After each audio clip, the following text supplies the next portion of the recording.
That is your the theta N, यानी theta N time में जो आपकी सिंगल लिंक्ड लिस्ट है वो आपके डेटा पर सर्चिंग ऑपरेशन परफॉर्म कर।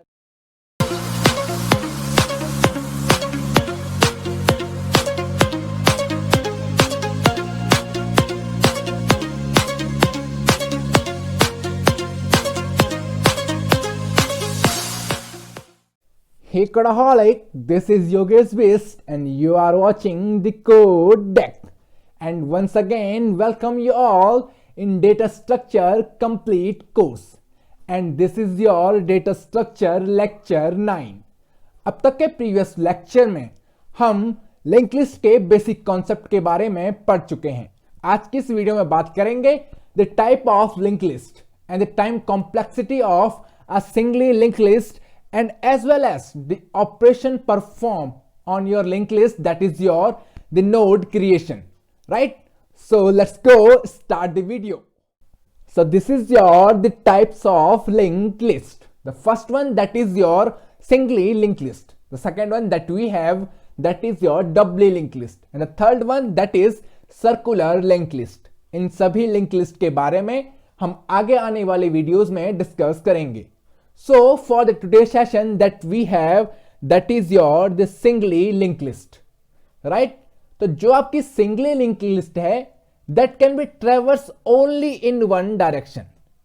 एक ही डायरेक्शन में ट्रेवर्स करने का मतलब, इसका मतलब कि अगर आप किसी टाइम पर, यानी अगर आपके पास कोई एक ए नोड है, राइट, तो आप ए नोड से बी नोड पे जा सकते हो, बी नोड से सी नोड पे जा सकते हो और सी से डी पर भी जा सकते हो, क्योंकि आपके पास यानी जो ए नोड है, ए नोड के पास बी नोड का एड्रेस है, राइट, जो इसका लिंक होगा उसमें किसका एड्रेस होगा, बी नोड का, और उसी तरीके से बी नोड के लिंक में सी नोड का एड्रेस होगा।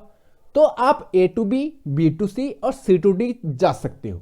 बट फॉर एग्जाम्पल आप कोई ऑपरेशन परफॉर्म कर रहे हो और उस ऑपरेशन में कंडीशन कुछ ऐसी हो कि आप सी नोड पर हो, राइट, और कुछ ऑपरेशन परफॉर्म करने के लिए आपको बी नोड पर जाने की जरूरत पड़ी, राइट, तो क्या आप बी नोड पर जा सकते हो? नहीं सर, हमारे पास कोई ऑप्शन ही नहीं है, राइट। हमारे पास आगे वाले नोड का एड्रेस है बट बी का एड्रेस नहीं है, और जब तक हमारे पास नोड बी का एड्रेस नहीं होगा हम बी पर नहीं जा सकते और ना ही बी से पीछे ए पर जा सकते हैं। इट मींस हम सी टू डी यानी एक ही डायरेक्शन में जा सकते हैं, दूसरे डायरेक्शन में नहीं जा सकते हैं सर। तो यहां पर थोड़ा सिंगली लिंक लिस्ट का ड्रॉबैक आ जाता है।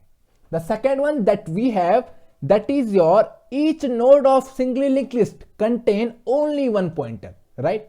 तो जैसा कि ये एक सिंगली लिंक लिस्ट का नोड है, तो हर एक नोड केवल एक पॉइंटर होल्ड करता है, राइट। तो आप देख सकते हैं ए के पास एक पॉइंटर, बी के पास एक पॉइंटर, राइट, जो कि अपने अगले वाले नोड का एड्रेस होल्ड करता है, right.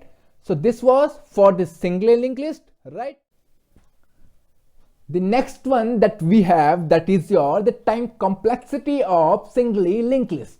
But exactly what does mean by time complexity?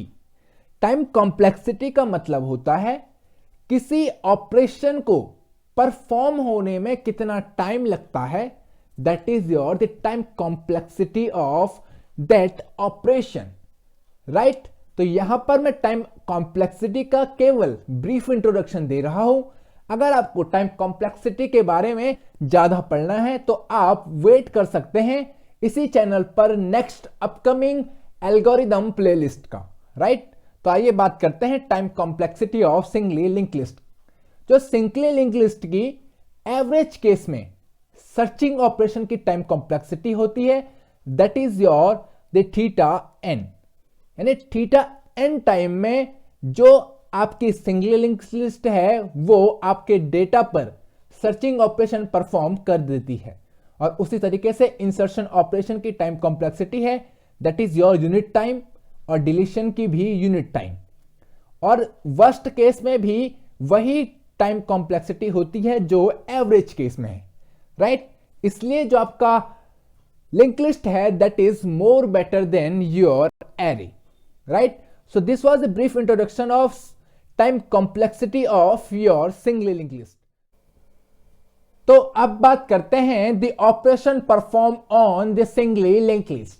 The same as array we have mainly 6 type of operation which can be performed on your singly linked list. The first one that we have, that is your the node creation. The second one insertion. The third one that is your deletion. Fourth one that is your traversing. Fifth one that is your searching.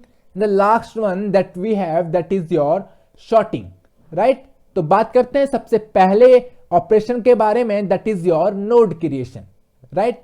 तो जैसा कि पिछले video में मैं आपको बता चुका हूं कि नोड क्या होता है, राइट? आप नोड को डिफाइन कैसे करते हो, राइट? तो सिंपली स्ट्रक्ट कीवर्ड की मदद से आप एक डेटा टाइप डिक्लेयर करते हो, that is your node, right? और नोड के अंदर आपके मेनली 2 फील्ड होते हैं. The first one that is your data field, the second one that is your link field. जो का लिंक फील्ड होता है that is a pointer type, जो कि नेक्स्ट नोड का एड्रेस होल्ड करता है, राइट? तो C++ प्रोग्रामिंग लैंग्वेज में आपको जहां पर भी जरूरत पड़ती है किसी नोड की, तो आप न्यू कीवर्ड की मदद से एक नया नोड क्रिएट कर सकते हो. जैसा कि मैंने dynamic memory allocation of array वाली वीडियो में आपको न्यू नोड के यूज के बारे में बताया था कि कैसे new node dynamically run time पर आपको एक मेमोरी ब्लॉक क्रिएट करके देता है. तो अगर आप न्यू कीवर्ड के बारे में नहीं जानते हैं तो मैं आपको रिकमेंड करता हूं कि आप ऊपर आई बटन पर क्लिक करके डायनेमिक मेमोरी एलोकेशन वाली वीडियो को जरूर देख लें, राइट? और न्यू कीवर्ड के कॉन्सेप्ट को जरूर समझ लें. तो अब बात करते हैं कि न्यू कीवर्ड की मदद से आप नया नोड कैसे क्रिएट करते हो. तो सबसे पहले आपको जरूरत है डिफाइन करने की आपके नोड को, राइट? तो वो हम कर चुके हैं. अब बात करते हैं that is your class, right? That is your class name, that is list. और पब्लिक सेक्शन के अंदर आप ये कोड लिखते हो जहां पर भी आपको नोड क्रिएट करने की जरूरत पड़ती है, right? So struct node, that is your the user defined data type, right? The next one that is your new node, जो एक वेरिएबल है पॉइंटर टाइप का, राइट? और इसका डेटा टाइप क्या है, that is your struct node, right? और आप इसमें सिंपली असाइन करा देते हो न्यू कीवर्ड की मदद से बने एक नोड के एड्रेस को, राइट? तो न्यू कीवर्ड क्या कर रहा है, जो स्ट्रक्ट नोड है उसका एक ब्लॉक क्रिएट कर रहा है, उस टाइप का एक ब्लॉक क्रिएट कर रहा है, राइट? और हम उस ब्लॉक के एड्रेस को जो आपका new node struct node type का पॉइंटर है, राइट, उसमें असाइन करा दे रहे हैं. सो this was the node creation of a link list, right? तो आगे आने वाली वीडियोस में हम बात करेंगे कि अदर ऑपरेशन जैसे इंसर्शन, डिलीशन, ट्रैवर्सिंग, सर्चिंग और शॉर्टिंग कैसे लिंक लिस्ट पर परफॉर्म की जा सकती है, right? So this was the end of this session.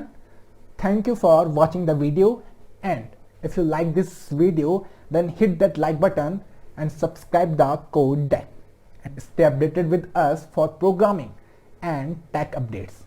If you have any query regarding this video, so please contact me on the given Gmail link